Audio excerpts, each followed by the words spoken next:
Friends, ఎలా ఉన్నారు మీరంతా? నేనైతే చాలా చాలా బాగున్నాను. ఈ రోజు వీడియో ఏమిటంటే జొన్న రవ్వ ఉప్మా. మీరు కరెక్ట్ గానే విన్నారు, జొన్న రవ్వతో ఉప్మా అన్నట్టు. అందరూ గోధుమ రవ్వ బన్సీ రవ్వతో ఉప్మా చేసుకుంటారు కదా. ఈ రోజు నేనైతే మీకు జొన్న రవ్వతో ఉప్మా ఎలా చేసుకోవాలో చూపిస్తున్నాను.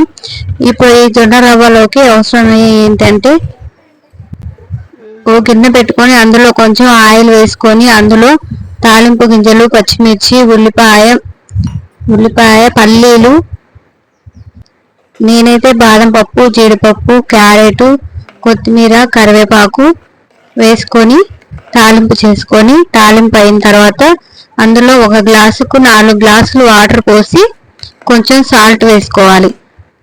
సాల్ట్ వేసుకొని అది మరిగిన తర్వాత అందులో రవ్వ పోసుకొని, నేనైతే కుక్కర్లో వండుకుంటున్నాను. కుక్కర్ మూత పెట్టుకొని 4 విజిల్లు వచ్చే వరకు ఉంచితే సరిపోతుంది. దాంట్లోకి టమాటో రసం అయితే చాలా బాగుంటుంది టేస్ట్. ఫైనల్గా మన ఉప్మా అయితే ఇది. నచ్చినట్టయితే లైక్ చేయండి, షేర్ చేయండి, సబ్స్క్రైబ్ చేసుకోండి. బాయ్.